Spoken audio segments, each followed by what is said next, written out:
What is happening, everyone? I hope you're all doing really well. Welcome back. My name is Liam, aka Liam the Plumber, and this is the bathroom. So, yeah, like I say, it's an empty room. Now, I've been working on this kind of all week really. Been ripping it out, new flooring down, ply, etc. Boarding the walls. You may notice we're missing boarding there. That's because today's video is all about how I'm going to build the stubwork wall at the end of this tray going up to the ceiling. Now typically in this room the ceiling is 2.84, so it's bigger than a standard ceiling basically. We have two outlets. We've got our handset here for our shower, for our spray with the hose. We've also got our rainfall head, which I've got to alter to bring up through there. Inside this stubwork wall, we've also got a niche to build, so we've got to build that. But we're going to be using on this some new fixings and some new hybrid adhesives to bond all this together so it doesn't go anywhere. And yes, you may be wondering, moisture resistant plasterboard, it's perfectly fine. The whole room is going to be tanked, sealed, and then fully tiled, so no water is ever penetrating onto these walls. So that's what we're going to do: build the stubwork wall out of tannalised timber, pressure treated timber, that is, in other form. We're then going to build our niche, board it, give everything a test, and then that's the stubwork wall built, ready for tanking, ready for tiling. So this is our 1700 by 700 tray. I've got to take measure on there just because I was discussing where we're going to have our glass screen. So as you walk into the shower, the screen's going to finish around the meter mark there. And as you walk in, turn the valve on, step into a warm shower. Anyway, that part of it's all been done. So today we're going to be installing our stubwork wall. Now, the way I'm going to do this is I'm going to put in my floor plate about, so 12 well, plasterboard is 12.5 mil thick. I'm going to set it back about 18 mil, just so when I drop the tray in, once this wall's built, I've got room left and right to lower it in, if that makes sense. And then that's going to be sealed anyway. So I'm going to start off putting our floor plate along there, going across there, then building our uprights up either side, and then we can start building our niche about 1.2 high, which is kind of roughly where that is there. So we're going to be altering this up, etc., out the way. So that's kind of what we're going to be doing today. So we're going to get some timber cut across the floor for our base plate, sole plate, and then we're going to start installing our verticals and then building the stubwork wall in here.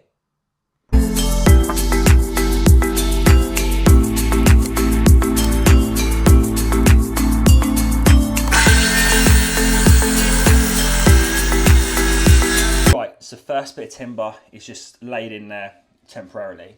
Got a notch out to go around the spigot on that T. If you haven't quite got the gap we need there for the board, and plus a little bit extra. So once I've cut that out, we're going to screw it in into our ply floor, but we're also going to be bonding it down with this.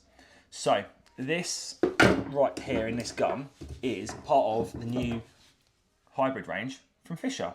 This is the Multi MS. This is in the black. Paintable, odourless, not harmful to the environment, antifungal. This stuff kind of just it's seal and bond, so it sticks anything down to anything. I kind of go with the belt and braces approach with anything like this, especially to the floor and to the wall. I'll always bond it and screw it because I don't want there to be any movement in anything, especially in a shower tray area like this. So yeah, this is part of the new Fisher range. I've used this plenty of times before. Honestly, it's so good. Just grabs onto anything, and yeah, nothing moves when this stuff sets. You can also apply this, believe it or not, underwater as well. So you get full adhesion underwater. It's, yeah, pretty good and powerful stuff, to be fair. So yeah, enough of me waffling. Get this in the Fisher gun as well. Get this piece of timber down, do that bit, and then start doing our uprights, and then start building this boxing.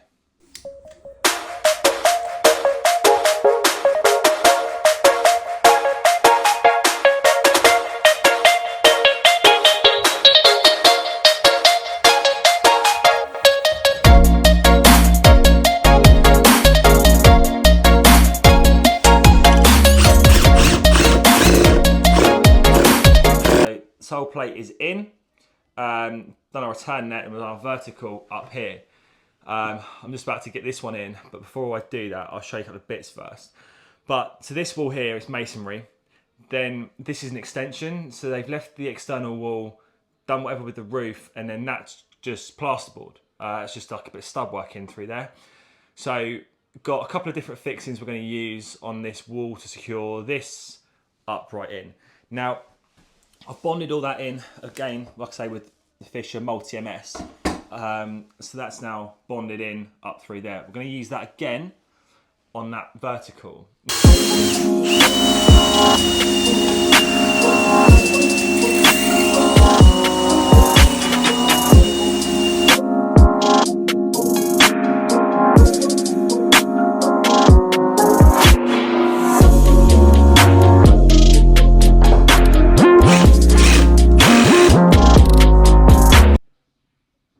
So you'll have to just excuse the hand wobble here and kind of the one-handed motion while doing this. I'm trying to hold the camera.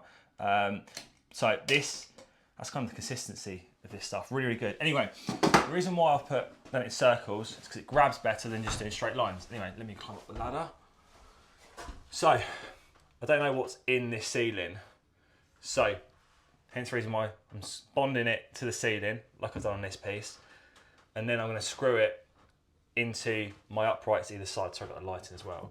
But this right here slots up into there. Make sure we're all flush on that side. Tuck that in. And then all I'll do now is I'll just screw that into that upright, and then I'll screw it from here into this one. And that's kind of how good that stuff is. Literally, it just grabs onto absolutely anything. So yeah, that's kind of the main sort of frame built, all level. The level never lies, he says. Yep, there you go. Plumb as you like. I'll double check it before I keep on going any further. I keep on double checking it anyway as I'm going. But now, once I've got that bit up there screwed, that's what I mean. It's still there. It's not dropped. I'm now going to work out the height of my niche, and then I'm then going to build out the boxing for that. Alter the pipe work quickly to suit where we want it to come out, and then we can get the saw through into this area here. So it's all got to kind of work around the hot and cold for the base, etc. It's just the way it's worked. So we'll get our soil through, get that tested, get pipework tested, get it all insulated, and then we'll get this all boarded up, ready for tanking and ready for tiling. But yeah, that's what I mean. It's still stuck up there. It's such good stuff. And obviously you've just seen me use the Duo Powers in here as well. Like I said, I managed to get onto the stud that's there, running across there, and then the one that's running across the top, and the other three wall fixings in there. So there we go. Level, plumb, bonded, glued, screwed, all that good stuff. So yeah, I'll show you in a bit once I've started. Once I've got worked out the niche, I'll then show you the next kind of steps, if that makes sense, as to kind of where I'm at. It's not really a how-to, this video, because every job, every house is different. Every customer wants different things. You might want different things to this. This is kind of how I'm doing it. I'm just kind of showing you it's like a last little thing for the whole bathroom. I didn't want to do a whole bathroom video. I just thought I'd just do bits for you, to be fair. Just do this, and then I'll show you the second fix when it's all done. But this, I thought would be quite interesting to show you, because you've all seen shower valves been chasing the walls, and radiator pipes been done as well, and boarding and flooring. And plus it's given me a good opportunity just to demonstrate how good the Fisher stuff is as well. So we have the niche built, timber work, as you can see, is in, and I've started to get our outlets where they need to be. So this is our main rainfall head. Don't worry about that not being straight. It's only wound in hand tight for the minute, just so I can visualise how it's all going to look and get all my centres. So you've got centre marks running right through the whole lot. I've taken this brace off here for the niche because I'm just altering our feed for our fixed head. So I've just got the pipe work into this position here, but now I'm just going to run it up there, across and in. So if I left it there, it would be in the way of the niche, and our niche marks are there, so that's going to run up through there. Going to get that one piped up now. So we've got our backplate elbow on the wall, set at the right depth.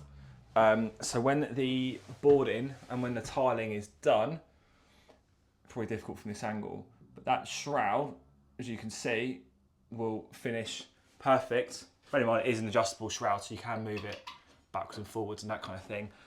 So that's now going to be sat perfect. I've got the hand outlets here, so I've just given my mark there. So I'm going to cut a piece of timber for that in a minute, fix that across, and then pipe that one up, and then we can test our pipe work, and then we can create the rest of the niche. So we're going to create our backstop through here. Soil stack or soil pipe is now out of the boxing. So just to give that a test. So we are making good progress. So I'll stick you, well, either on a time lapse or I'll show you some bits and pieces as to what I'm doing, and then catch up with you again in a bit.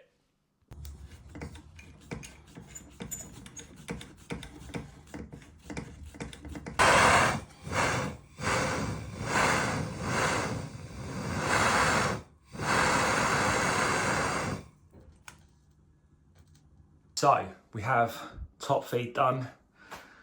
Got to cut out my excess supports for my niche. Bottom one's done at the right depth, and you'll notice got a flexi in here. So what we're going to do now is we're just going to turn our water on from our valve, flush it all through, check we've got no leaks on what we've done. Do the same with the top, and then we're going to use some rad tail ends to put in there so the tiler and plasterer don't skim over our two outlets, and plus also keeps the threads clean for when we want to wind in our fittings up there and down here. So we'll get some water running through, just testing these two now. And have to bear with, we'll turn it on gently just to put some water through it, not too much that we flood the house. Hear it running through. Just show what we've done. Turn that one off, and then we'll test the top. So guys, I'm not going to show you the end result from the work because I've deliberately only brought you along for the stub work wall. Next time you're going to see this room is when I come back to second fix it, which I can't wait for. It's going to look so good. Got a nice big niche in there, the wall's built, the tray is in as well, the tray is in. Sometimes you just got to just crack on. Do you know what? I'll give you a little peek. That's all you get. So the tray is covered up, it's still got the protective cover on it. It's obviously got a dust sheet on as well now, just to help out with protecting it. So the next time you're going to see this room is when I'm back, like I say, to second fix it. So if you've enjoyed today's video, please give it a thumbs up. If you haven't already, subscribe. It's free to do so. What's better than free stuff? And also click that notification bell so you do not miss a video. Anyway, thanks very much for watching. I'll see you all next week. Don't know what I'm doing next week, but you'll find out in next week's episode. See you later. Have a good one. Thank you very much for watching.